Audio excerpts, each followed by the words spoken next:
자, 오늘 제가 느헤미야 1장을 택한 이유는 우리 그리스도인들이 영적으로 우리가 이 세상을 어떻게 바라보는가에 대한 것을 좀 오늘은 특별히 좀 주제를 맞춰서 좀 설교를 이제 하려고 느헤미야 1장을 사실은 준비했습니다. 이 느헤미야는 어떠한 사람이었냐면, 여기 이제 느헤미야 1장 1절에 보면 하가랴의 아들 느헤미야의 말이다. 그러니까 항상 구약 성경에 보면은 누구누구의 아들 무엇이다라고, 그러니까 항상 그 족보대로 자기를 소개하는 게 이 구약 시대 유대인들의 이제 관습이에요. 그러니까 느헤미야는 하가랴의 아들이다. 그런데 이 느헤미야는 이 바사왕 아닥사스다스 1세의 롱기마누스의 술 맡은 관원이었습니다. 그러니까 역사적으로. 그러니까 느헤미야는 실존 인물이에요. 실존 인물이지 행여라도 또 이 가상의 인물이 아닌가 생각하면 안 되죠.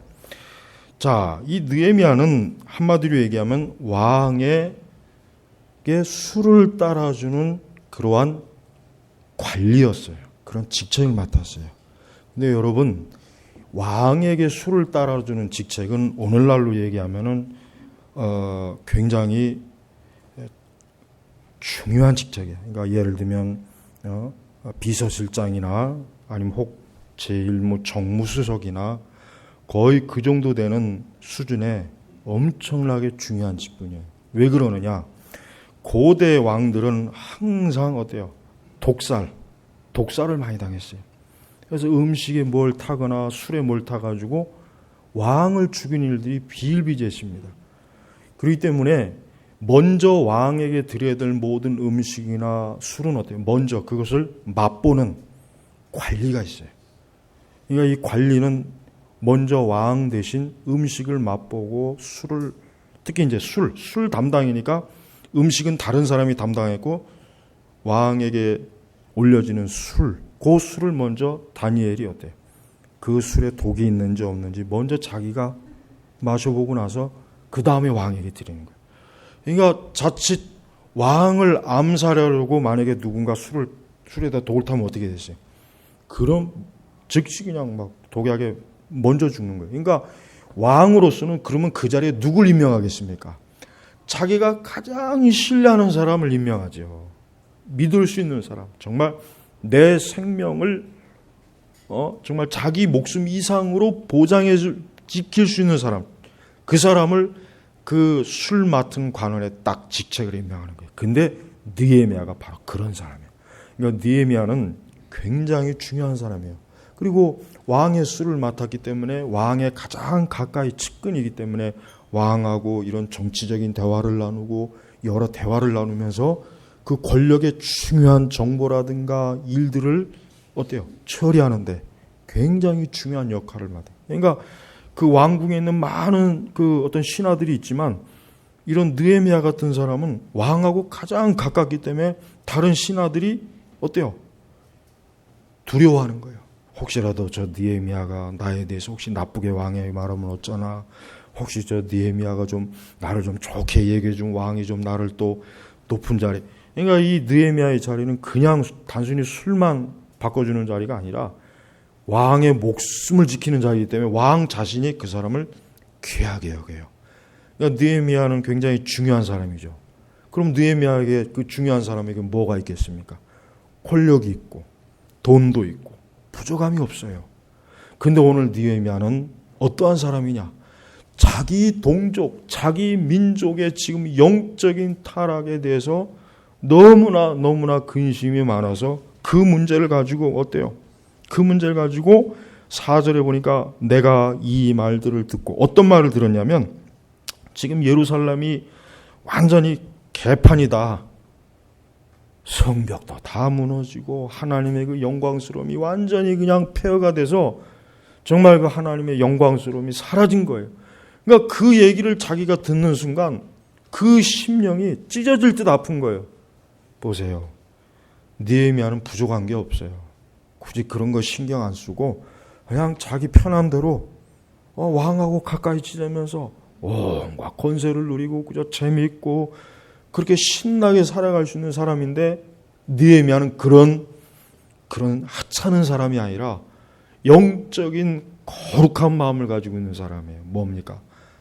그 하나님의 도성 예루살렘. 예루살렘은 하나님의 도성이거든요. 거기가 폐허가 된 거예요. 거기가 만신창이가 된 거예요. 그러니까 그 소식을 듣는 순간 4절에 내가 이 말을 듣고 왕 앞 앉아서 울며 수일 동안 슬퍼하고 하늘의 하나님 앞에서 금식하고 기도하여. 보세요. 저는 하나님의 사람의 특징은 첫 번째, 하나님의 사람의 특징은 자기 자신의 죄악에 대해서도 슬퍼하지만 자기 민족과 자기가 뿌리를 내리고 있는 사회와 자신의 가정과 자신의 가족들의 그 영적인 상태를 보고 이렇게 슬퍼하고 우울 줄 아는 사람, 이 사람이 진짜 하나님의 사람이에요. 이 사람이 정말 예수님의 마음을 가진 사람이에요. 그저 나 하나 신앙생활 잘하면 되지, 나 하나 40일 작정기도해서 복 받으면 되지, 나 하나 금식기도해서 내일 잘 되면 되지, 그저 우리 집만 잘 되면 되지, 뭐 남의 것 지금 신경 쓸 틈이 어디 있어. 이게 아니라 보세요. 그 수산 도성에서 예루살렘까지 거리가 굉장히 멀거든요. 그런데 그 예루살렘, 그 하나님의 도성이 이렇게 폐허가 되고 환난과 능력을 받고 있다는 얘기를 듣는 순간 막 마음이 막 끌어오르는 거예요. 얼마나 끌어올렸으면 수위를 앉아 울고 금식을 하고 기도하는 거예요. 여러분, 지금 우리나라가 제가 지난번에 얘기했지만은 정말 구군이 다 한 것 같아요. 이게 지금 보세요. 이번에 그 메르스, 이게 지금 또 얼마나 갈지 몰라요. 이거 외국의 그 메르스 전문가가 신문에서 얘기하는데 이게 7월 달이 되면 날씨가 더 더워지면은 이게 기승을 부린대요. 그러니까 빨리 7월 전에 이걸 빨리 국가에서 확실하게 통제해서 해결하지 않으면 안 된다는 거예요. 지금 이제 한참 여름쯤 되면 여름 경기. 그러니까 작년에 한번 그 참 바닷속에 배가 침몰해서 나라 전체가 그냥 완전히 초상집이 됐죠. 근데 올해는 또 어떻게 그래도 잘 넘어가나 싶더니 이게 또 지금 이 메르스가 갑자기 이 중동 호흡기, 전혀 잘못 없는 동물원의 낙타까지도, 난 그 낙타가 너무 불쌍해요. 나는 중동에 가본 적도 없고 태어나지도 않았는데 왜 나를 가둬놓는 거야, 인간들. 낙타가 그럴 것 같아요. 나는 중동에 가본 적이 없는데 내가 낙타라는 이유만으로 왜 나를 나 같은 동물원 관계자들도 진짜 도대체 무슨 생각하면서 이게 지금 이게 굉장히 심각해요. 물론 뭐 신문에서는 의사들이 이거 별거 아니다, 너무 이렇게 호들갑 떨지 말아라. 근데 우리가 지금 사실 여러 상황을 볼 때 우리나라는 지금 영적으로 굉장히 안 좋아요. 영적으로 안 좋습니다. 왜 안 좋습니까? 한번 생각해 보십시오. 잘 한번 객관적으로 생각해 보십시오. WCC 그 기독교 세계 대회를 통해서 우리 기독교가 영적 음행을 저질렀어요. 그리고 국가 대통령이 공식적 초청해서 교황이 방문했습니다. 대한민국의 서울 한복판에서 그 교황이 엄청난 거대한 미사를 행했습니다. 여러분, 우리가 이런 것들을 그냥 그럴 수도 있지, 그게 뭔 상관이야, 개혁주의 신앙을 바로 가진 사람이라면 절대 그럴 수가 없어요. 이것은 뭡니까? 전 국가적으로, 민족적으로, 영적으로 하나님 앞에 엄청난 죄악을 저지른 거예요. 특히 교회. 아니 어떻게 하나님의 진리를 알고 있다는 교회가 그런 영적 그 음료, 그런 배도, 배교를 그렇게 주도적으로 하고 그와 같은 것들에 대해서 누구도 비판하지 않고 기독교의 주요 모든 인사들과 모든 세력들, 단체들이 거기에 대해서 입도 뻥끗하지 않고 거의 대부분 그저 소수의 몇몇 사람만 이거는 죄악이다, 이건 배도다, 이거는 악한 일이다, 아주 작은 몇몇 소리만 나오고 있어요. 저는 우리나라가 지금 이렇게 사회적으로나 경제적으로나 또 갑자기 이런 왜 우리 한국에서만 지금 왜 이 메르스가 왜 한국에서만 지금 이렇게 번성하냐. 그러니까 외국의 그 병리학자들도 이상하다는 거예요. 그래서 우리 한국의 사람은 무슨 특별한 유전자가 있는 거 아니까 조사해 봤더니 없대잖아요. 중국에서 그 분석하니까 전혀 없다. 뭐 전혀 뭐 메르스에 특별한 뭐 유전자가 있는 것도 아니다. 그럼 이걸 어떻게 해석합니까? 우리는 그리스도인들이 이런 것들에서 과연 하나님이 어떤 것을 보여주시는가 알아야 돼요. 이건 우리 성도들이, 우리는 하나님이 세상을 주관하셔요. 우리 얼마나 교리적으로 그거 잘 알고 있습니까? 그러면 하나님께서 이 나라와 이 민족을 향한 하나님의 주권과 뜻이 뭐겠어요? 지금 굉장히 어두워요. 교회의 상을 봐도 어둡고 모든 개개인의 신자들의 상을 봐도 어두워요. 하나님께서 과연 이런 나라에게 뭐가 좋다고 이런 나라를 하나님이 정말 복되게 하시겠어요? 그러니까 모든 상황을 2, 3년에 걸쳐서 보면은 모든 게 최악이에요. 안 그래요? 최악이에요, 최악. 대통령도 최악이.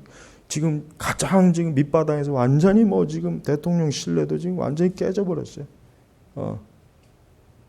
거기다 경제적으로도 지금 계속 바닥을 지금 뭐 한도 끝. 이번에 이 메르스 때문에 엊그제 세종시 가는데 길이 그냥 빵빵 잘 뚫려요. 그렇게 뚫리면 안 되거든요. 안 돼.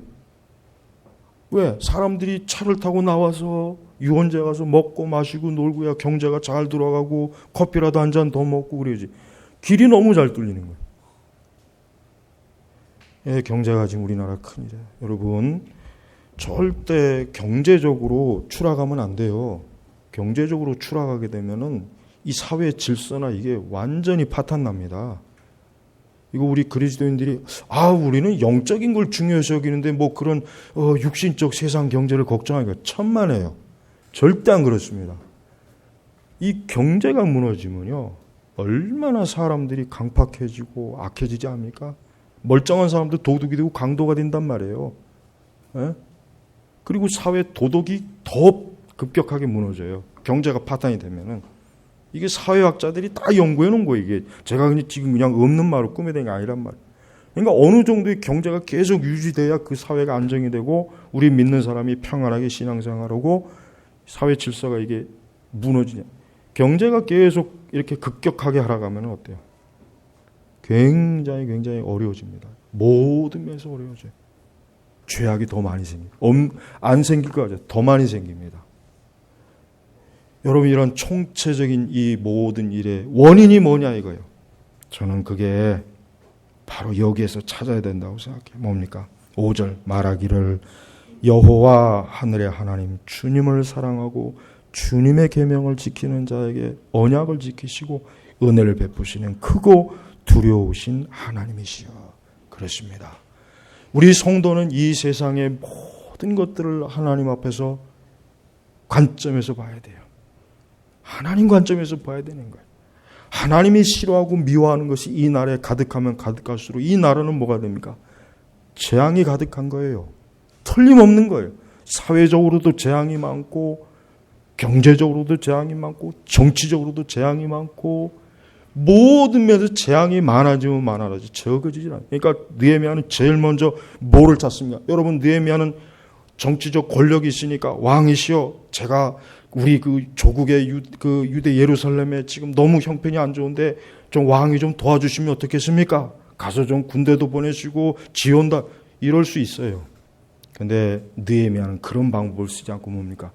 하늘에 계신 하나님. 우리 성도들은 하늘에 계신 하나님을 찾아야 돼요. 우리가 지금 이렇게 시국도 어지럽고 갑자기 웬 중동 호흡기 이것 때문에 지금 막 이게 지금 막 난리잖아요. 오죽하면 맨날 서로 치받고 싸우는 정치하는 사람들도 우리 지금 이거 싸울 때 아니다. 우리 지금 이거 먼저 처리하자. 여러분, 우리가 이런 걸 보면서 그냥 뭐 그런가 보다 보면 안 돼요. 이 모든 것은 하나님의 재앙이요 진노입니다. 저는 분명히 그랬어요. WCC 대회 그거 치르고 나면 분명히 이 나라에 재앙이 올 거다. 또 교황 방문한 뒤 이거 절대 그냥 넘어가지 하나님 그냥 넘어가지 않는다. 왜 근데 이런 설교를 왜 우리 개신교 목사님들은 왜 안 하냔 말이에요. 이런 설교 안 하잖아요. 이런 설교를 해야 돼요. 그래야 영적으로 눈이 띄어지는 건데 여전히 교회들마다 뜬구름 잡는 소리나 자꾸 하고 있고 헛된 경건의 잘못된 경건의 얘기나 하고 있고 그게 영적인 게 아니에요. 우리는 지금 현 사회와 이 세상을 바라볼 때 하늘에 계신 하나님께서 어떻게 이 세상에서 이 세상을 통치하시는지를 넓게도 봐야 된단 말이에요. 지금 우리나라 상황은 영적으로 최악이에요. 최악이에요. 정말 우리가 우리 교회가, 우리 그리스도인들이 범죄하는 거에 비하면, 배도하는 거에 비하면 사실 이 정도는 약한 거예요. 정말 하나님께서 그래도 기도하는 소수의 참된 경건의 사람이 있기 때문에 그나마도 이 정도로 해주는 거지. 안 그러면 이거보다 더 사실은 심각해야 돼요. 여러분, 우리가 사는 이 나라가 평안해요. 우리가 어때요? 우리가 신앙생활 편안히 할 수 있는 거예요. 우리가 사는 성읍, 성경에 너가 거주하는 성읍을 위해 평안을 위해서 기도하라 그랬어요. 그 성읍이 평안해야 돼요. 비록 적국이지만, 비록 포로로 끌려갔지만 너가 있는 그 성읍이 평안해야 너희가 평안하다는 거예요. 그럼 우리는 어때? 우리가 지금 평안하게 우리가 신앙생활 이렇게 잘할 수 있으려면 우리가 사는 이곳이 평안해야 돼. 이 나라가 평안하고 이 사회가 평안해야 돼. 근데 평안이 없어요. 내일이면 우리 아이들 다니는 학교도 3일간 휴교를 해요. 나는 그 전에 안 보냈지만 나는 뭐 학교 가고 안 가고 별로 중요하게 여기지 않거든요. 집에서 놀면 노는 거고. 야, 오늘 학교 가지 마. 내가 오히려 더 막 아이들을 선동하는데 아이들은 가고 싶어하고. 여러분, 우리 세상이 지금 너무나 어려워요. 우리 성도들이 기도해야 돼요. 그래서 뭐라고 합니까? 여기 보니까 느헤미야도 언젠간 빨리 다 한번 설교하고 싶은데, 자 이제 6절 보세요. 5절 우리가 주님의 계명을 지키는 자에게 언약을 지키시고 은혜를 베푸시는 크고 두려운 하나님이시죠. 그렇습니다. 하나님은 하나님의 계명을 잘 지키는 자에게 언약의 신실하신 분이에요. 우리가 하나님과 맺은 이 신실한 언약을 잘 지키면 진짜 하나님께서 주시는 평안의 복, 은혜의 복이 있어요. 근데 그거 안 지키면 어떻게 됩니까? 6절 이제 내가 밤낮으로 주님의 종들 이스라엘 자손을 위하여 주께 기도하며, 사실 이 느헤미야라는 사람이 이렇게 기도하지 않아도 되는 사람이거든. 자기는 두 발 편히 뻗고 멀리서 그냥 편안하게 아이스크림 먹고 커피 마시면서 구름 침대 위에서 그냥 그럴 수 있는 사람인데 왜 스스로 이렇게 밤낮으로 주님의 종들 이스라엘 자손을 위해 주께 기도하고 이스라엘 자손의 죄를 자백하니, 자기가 지은 죄가 아닌데 자기가 지금 대신 죄를 자백해. 죄를 주님의 귀를 기울이시고 눈을 여셔서 주님의 종의 기도를 들으소서. 우리가 주께 범죄하였고 나와 내 아비의 집도 범죄하였습니다. 이게 바로 참된 성도의 마음이에요. 나와 내 집이. 느헤미야는 얼마나 경건한 사람이거든요. 비록 이방 나라에서 신하로 있지만 이 느헤미야 전체 읽어보면 느헤미야가 얼마나 경건한 사람인지 나와요. 정말 경건한 사람이에요. 다음에 수련회 가서 느헤미야 할 수 있으면 좋겠고, 이런 사람이 죄를 얼마나 크게 졌겠어요. 이 사람이 우상숭배했겠습니까? 아니면 이방 관리가 있었으면서 그냥 밤낮 놀고 먹고 쾌락에 빠졌겠어요? 평소에 이런 기도를 할 줄 아는 사람이면 평소에 얼마나 경건하게 하나님 앞에 기도 생활을 했겠어요. 그런 사람이 나와 내 아비, 그러니까 자기가 죄를 졌다 이거예요. 그러면서 자백하고 나와 내 아비 범죄했고 우리가 참으로 주께 악을 행하여 주님의 종 모세에게 명하신 계명과 율례와 법규를 지키지 않았습니다. 자, 여기서 예루살렘이 왜 황폐화 되었는지 답이 나와요. 뭐냐? 하나님이 주신 계명을 불순종한 거예요. 하나님 말씀 불순종한 거예요. 성도 여러분, 우리 성도들이 하나님의 계명을 불순종하면은 절대 복을 받지 못합니다. 가장 쉽게 얘기해야 돼요. 복을 받지 못해요. 절대 하나님의 계명을 어기면 하나님의 은혜로운 섭리와 주권의 지도를 못 받아요. 무질서하고 엉망이 돼버린단 말이에요. 그리고 그러한 교회들이 가득하면은 하나님은 이 땅을 황폐하게 하는 거예요. 어지럽게 하는 거예요. 두려워하게 하는 거예요. 불안하게 하는 거예요. 바깥에도 겁나서 못 나가게 하는 거예요. 이게 왜 이렇게 됐겠습니까? 원래 그런 거 아니겠어요? 아니에요. 영적으로 하나님의 계명을 우리가 지키지 않아서 그래요. 이건 정말 전 교회적으로 이건 우리는 회개 기도해야 돼요. 우리가 그 영적 음행, 영적인 배도 배교를 하는데도 어디 교회들이 그걸 가지고 눈물을 흘리고 탄식하고 어디 그 극히 소수만 극히 소수. 나머지는 태평하다 태평하다 평화로다 평화 이러고 있잖아요 지금. 응? 그러나 느헤미야는 정확하게 알았습니다. 우리가 참으로 주께 악을 행하여 우리가 복수형이에요 복수. 그러니까 느헤미야는 너의 죄 나의 죄 따지지 않고 우리가 네가 죄를 져서 이렇게 된 거야가 아니라 우리가 느헤미야는 자기 동족의 죄를 나는 상관없다. 그건 니들이 지은 죄야. 니들 때문에 지금 예루살렘이 이 모양 이 꼴이지게 된 거야가 아니라 우리가 범죄했다는 거야. 이게 참된 신자의 마음이에요. 그러면서 주께서 주님의 종 모세에게 명하시기를 만일 너희가 범죄하면 내가 너희를 믿는 족들 가운데 흩어버릴 것이나 요거 어디서 나옵니까? 신명기에서 나오는 거예요. 신명기 보십시오. 하나님이 너희가 내 계명에 순종하면 내가 이렇게 축복하지만 너희가 내 계명에 순종하지 않으면 이렇게 저주한다. 그 이렇게 저주한다는 거 한번 읽어보세요. 소름이 끼죠. 소름이. 근데 진짜 이스라엘 역사에 보면 그렇게 돼버렸어. 그 저주가 그대로 내려왔어. 이게 무서운 일이에요. 자, 너희가 범죄하면 내가 너희를 민족들 가운데서 흩어버릴 것이나 흩어졌죠? 주 70년에 흩어졌잖아요. 신구약 중간기 때 흩어졌잖아요. 열왕기 때 역대 때 남북으로 흩어졌잖아요. 왜 흩어졌습니까? 정치 군사가 약해서가 아니에요. 영적으로 계명을 어겼거든. 다윗 이후 솔로몬부터 전부 다 왕들이 하나같이 대부분 뭐 중간중간 약간 선한 왕이 나오긴 했지만 다 계명 불순. 이스라엘 백성 다 그렇게 되니까 결국 하나님 흩어버렸단 말이에요. 흩어버렸다. 그러나 하나님은 소망의 약속하신 분이에요. 너희가 내게로 돌아와서 내 계명을 지켜 행하면 너희가 하늘 끝까지 흩어졌을지라도 내가 거기서부터 너희를 모아 내가 택하여 내 이름을 거기에 두겠다고 한 그곳으로 돌아오게 할 것이다 하신 것을 기억하여 주소서. 그러니까 지금 느헤미야는 무슨 생각을 가지고 있냐면은 하나님께서 약속하신 것을 그대로 하나님 앞에 그대로 내놓으면서 하나님이 이렇게 약속하셨습니다. 하셨습니다. 그러니 이 약속의 말씀대로 하나님이 이루어 주시옵소서라고. 그러니까 기도를 할 때는 내 억지 주장을 하지 말고 언약의 말씀을 가지고 기도해. 하나님이 분명히 성경 어디 몇 절 몇 절에 이렇게 말씀하지 않으셨습니까? 그러니까 주님께서 이 말씀을 이루어 주시옵소서라고 기도하면 가장 좋은 기도예요. 응? 그래서 느헤미야는 뭐예요? 하나님의 궁유를 구하는 거예요. 하나님의 궁유를 구하는 거예요. 그래서 나중에 이제 느헤미야가 직접 자기가 이제 귀환을 해요. 안 되겠다. 이걸 그냥 이렇게 하지 말고 내가 직접 이 문제를 처리했다. 저 황폐하던 예루살렘을 재건하겠다. 자기가 직접. 여러분 그 예루살렘 그 황폐한 곳에 편안하게 왕국에 있던 사람이 그 황폐한 곳에 가면 어떻게 했어요? 얼마나 불편하겠어요. 거기 또 가서도 보면은 또 이 느헤미야의 사역을 방해하는 잡것들이 또 그냥 느헤미야 사역 방해하려고 막 모함하고 막 투서하고 별짓 다 있거든. 그래도 느헤미야는 어때요?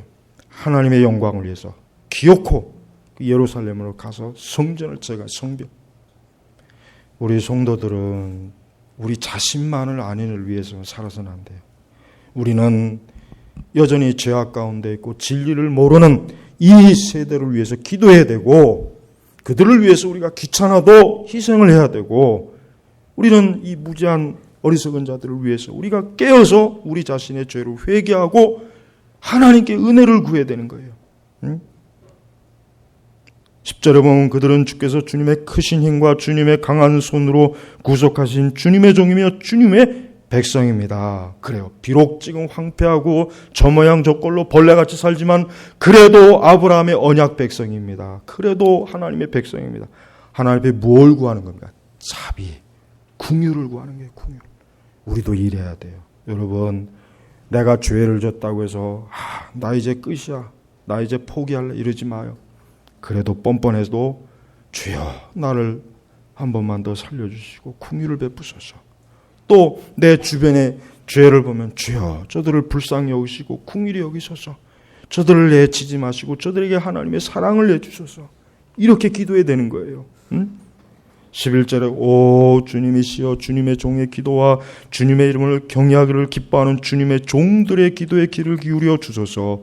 부디 오늘 주님의 종을 형통케 하셔서 주님의 종이 왕 앞에서 궁유를 얻게 하소서. 그때 나는 왕에게 술잔 올리는 일을 맡은 신하였다. 지금 느헤미야가 어떤 생각을 하냐면 왕에게 자기가 지금 자신의 이 민족의 이 예루살렘이 너무 황폐가 돼서 도저히 견딜 수가 없어서 왕에게 청혼을 하려고 나를 좀 거기 가서 내가 예루살렘을 다시 재건하고 올 수 있게 해달라고. 그런데 아까도 얘기했지만 왕의 술 맡은 관원은요 왕이 놔주질 않아요. 왜? 그 중요한 사람이 그럼 자리를 비우면 누가 그 자리를 대신하냔 말이에요. 왕의 목숨이 달린 일이잖아요. 목숨. 만약에 그 충성된 사람이 없어 누가 대신 대타로 들어왔는데 이놈이 생각을 한순간에 짝가닥 잘못해가지고 왕을 독살하면은 내가 금을 10,000만 양을 주겠다. 그게 또 그 미혹에 넘어가가지고 그래 버리면 어떻게? 왕은 졸지에 죽어요. 그러니까 왕도 설령 느헤미야가 했다고 해도 안 된다. 그랬을 거예요. 그러니까 지금 하나님 앞에 기도하는 거예요. 이게 불가능한 일이니까. 이건 사실 정치적으로 이건 불가능한 일이니까 느헤미야는 먼저 하나님 앞에 자신의 죄를 자복하고 통회하고 하나님의 언약의 약속을 통해서 하나님의 긍휼과 자비를 구하고 자신의 그 결단과 헌신을 보이는 거예요. 저는 이 느헤미야의 기도가 꼭 예수님의 요한복음 17장 기도와 꼭 닮은 기도예요. 예수님께서 하나님의 백성들의 구원을 위해서 그 십자가의 사역을 위해서 우리를 대신해서 그 중보기도 하시는 그 예수님의 그 간절한 마음이 이 느헤미야 마음과 정확하게 일치된단 말이에요. 여러분, 우리는 우리 자신의 죄를 위해서도 깊이 회개하고 통회해야 되겠지만 다른 사람의 죄를 위해서도 정말 내가 지은 죄처럼 회개하고 통회할 줄 안다면 그 사람은 진짜 성자입니다. 그 사람은 성자예요. 더 볼 것도 없어요. 그 사람은 성자. 정말. 물론 모든 그리스도인이 성자이지만 그 사람은 정말 경건한 사람이에요. 근데 우리는 대부분의 사람은 그렇게까지는 못 가요. 자기 죄도 회개 안 하는데 뭐 남의 죄까지 언제 회개하겠어요? 우리는 이 사회와 이 시대를 위해서 기도해야 돼요. 회개 기도해야 되고 우리 교회와 우리의 사역들, 우리 자신과 우리 가정과 나 자신의 그 죄를 놓고 기도해야 돼요. 하나님은 먼저 이것부터 원하시는 거예요. 하나님과 우리 사이에 죄가 있으면은 그 구렁이 어때요? 연결이 안 돼요. 이어지지가 않는 거예요. 오직 그 자리는 예수님만이 이룰 수 있는 거예요. 지금 느헤미야는 하나님 앞에 정말 간절한 은혜로 하나님 앞에 자신의 이 모든 하나님에 대한 소망을 지금 다 열렬히 지금 간청하는 거예요. 우리가 앞으로 기도할 때 이 느헤미야처럼 기도해야 돼요. 또 지금 우리 한국이 이렇게 지금 여러 가지로 어려워요. 힘들어요. 정말 아무리 좋게 보려고 해도 어딜 봐도 좋은 데가 없어요. 사회적으로도 너무 문제 많고 교육도 문제 많고 문화도 그렇고 종교도 그렇고 어느 영역이고 이게 진짜 참 이게 진짜 앞으로 이렇게 가다 어떻게 될 건가? 이러다 우리 교회는 어떻게 될 것인가? 우리의 이 기독교는 어떻게 될 건가? 지금 기독교가 제일 큰 문제예요. 너무 심각하게 영적 음행을 하고 있기 때문에 이게 지금 너무 심각해요. 앞으로 또 무슨 하나님의 저항이 올지 또 어떠한 하나님의 책망과 징계가 올지 우리는 모르는 일이란 말이에요. 그래서 우리는 기도해야 되는 거예요. 그래서 우리는 하나님 앞에 기도해야 돼요. 이 느헤미야처럼 하나님의 궁유를 하나님의 언약을 되새기고 하나님 앞에 자신의 죄를 그러면서 기도의 확신 11절에 다시 한번 주님의 종의 기도와 주님의 이름을 경외하기를 기뻐하는 그러니까 이런 사람들만 기도의 응답이 있는 거예요. 주님의 종의 기도와 주님의 이름을 경외하기를 기뻐하는 사람들의 기도가 강한 기도예요. 종들의 기도에 귀를 기울여 주셔서 여러분 우리의 기도는 하나님께 이릅니다. 하나님의 보좌 앞에 일러요. 그래서 우리의 기도는 헛되지 않습니다.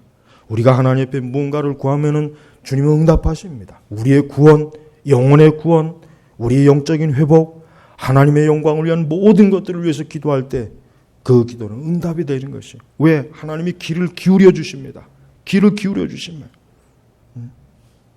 그러면서 하나님의 영광을 모든 일이 형통케. 그러니까 우리는 육신적인 형통을 바라지 말고 하나님의 영광을 위한 일에 형통하게 해달라고 기도해야 돼.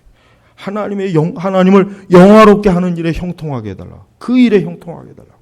그게 하나님이 기뻐하시는 거예요. 오늘 느헤미야 1장을 간략하게 봤습니다. 여러분, 우리가 시대적으로 우리 그리스도인들은 책임이 많아요. 네, 개인의 영적 책임도 있고 우리 교회적인 영적 책임도 있고 사회적으로 국가적인 영적 책임이 있어요. 이것을 소홀히 하고 오직 그냥 자기 한 사람만, 그냥 나 하나만 잘 되면 되고 그저 나 하나만 돌아보면 되지 뭘 신경 써. 그래서 지금 이렇게 되는 거예요. 그래서 지금 우리 사회가 이 모양 이 꼴이 되고 교회도 이 모양 이 꼴이 되고 지금 여러 가지로 지금 영적으로 만신창이가 되는 겁니다. 우리 제네바 개혁교회 성도 여러분, 더 넓게 눈을 여시고 여러분의 기도에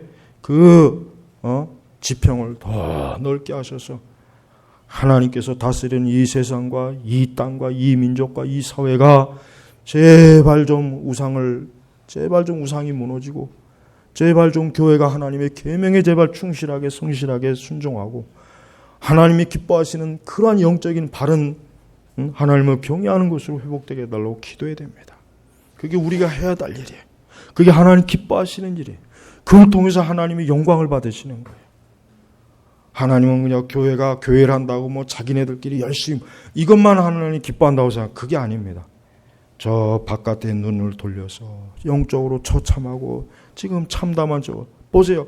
그 수산성 도성에서 먼 그 예루살렘의 소식을 전해 듣고 느헤미야가 얼마나 비통해합니까? 얼마나 비통해요. 우리는 매일매일 보는데도 비통하지 않잖아요. 매일매일 눈앞에서 보는데도 영적으로 무감각한 거예요.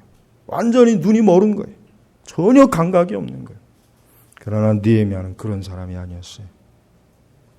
우리는 이 느헤미야 모습에서 예수님이 마지막에 예루살렘을 오고 암탉이 그 새끼를 날개 아래 모으려고 그렇게 애를 써도 저들이 들어오지 않을 때 그 탄식, 그 모습을 고스란히 보게 되는 것입니다. 오늘 이 말씀이 우리 제네바 교회교회 온 성도들에게 심어져서 우리 주변의 세상에 이 영적인 이 하나님의 진노를 받고 있는 이것들을 볼 때 우리가 하나님 앞에 기도하고 하나님께 궁유를 구해야 되자. 그래야지. 그렇지 않으면 길이 없어요. 방법이 없어요. 오직 힘으로 능으로 누구요? 성령의 능력으로만 되는 거예요. 오늘 이 말씀을 꼭 믿음의 실천으로 순종하실 주의 이름으로 축복합니다. 기도하겠습니다. 하나님 아버지 감사합니다. 우리는 이 성경의 곳곳에 하나님께서 지금도 엄청난 경고의 나팔 소리를 크게 붓는데도 우리는 그걸 너무 듣지 못합니다. 우리는 너무 거기에 지금 귀를 기울이지 않고 다른 것에 너무 많이 빠져 있습니다.